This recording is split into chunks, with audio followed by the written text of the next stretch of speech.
Bab 2, Hati sebagai lembaran yang tak pernah kering. Ada sebuah kitab yang tak memiliki sampul, tak berlembar, dan tak tertulis dengan tinta. Kitab itu bernama Hati. Di sanalah Tuhan menulis dengan cahayanya, menorehkan rahasia yang tak bisa dibaca oleh mata, tapi bisa dirasakan oleh jiwa.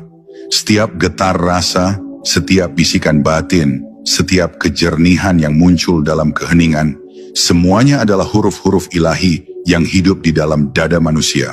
Namun kebanyakan dari kita terlalu sibuk membaca tulisan di luar, hingga lupa membaca wahyu yang Tuhan titipkan di dalam diri.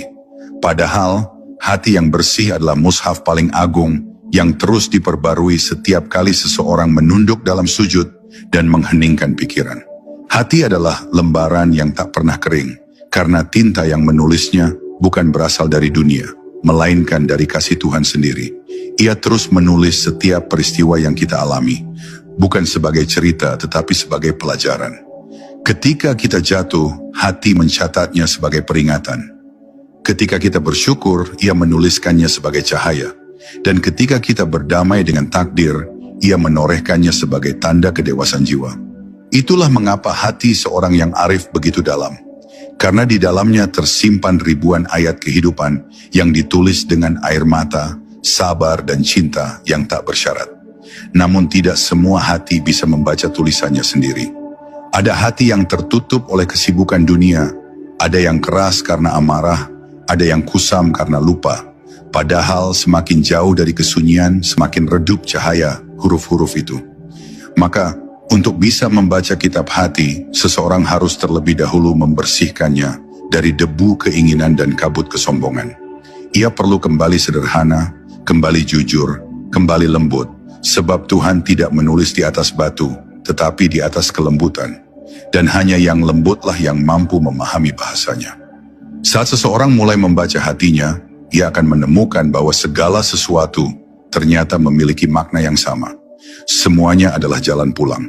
Ia akan mengerti bahwa duka bukan hukuman, melainkan ajakan untuk lebih dekat. Bahwa kehilangan bukan akhir, tapi awal untuk mengenal pemilik sejati. Dan dari situ, setiap detik hidup menjadi pengajian yang tidak berhenti. Bukan dengan ceramah, tapi dengan rasa yang terus menuntun. Hatinya menjadi madrasah, tempat Tuhan mengajarkan ilmu yang tak bisa ditulis, tapi selalu dirasakan. Maka jangan buru-buru mencari ilmu yang tinggi sebelum engkau belajar membaca yang paling dekat, hatimu sendiri. Sebab di sanalah rahasia terbesar tersimpan. Di sanalah Tuhan menulis tanpa pena, berbicara tanpa suara, dan menjawab tanpa kata. Setiap napas adalah ayat, setiap langkah adalah kalimat. Dan bila engkau mampu membacanya dengan kesadaran, engkau akan tahu bahwa hidup ini bukan sekadar perjalanan, tetapi wahyu yang terus berjalan, ditulis langsung oleh Sang Pencipta di dalam dirimu. Bab 2, Hati sebagai lembaran yang tak pernah kering. Ada sebuah kitab yang tak memiliki sampul, tak berlembar, dan tak tertulis dengan tinta. Kitab itu bernama Hati. Di sanalah Tuhan menulis dengan cahayanya, menorehkan rahasia yang tak bisa dibaca oleh mata, tapi bisa dirasakan oleh jiwa. Setiap getar rasa, setiap bisikan batin, setiap kejernihan yang muncul dalam keheningan, semuanya adalah huruf-huruf ilahi yang hidup di dalam dada manusia. Namun kebanyakan dari kita terlalu sibuk membaca tulisan di luar, hingga lupa membaca wahyu yang Tuhan titipkan di dalam diri.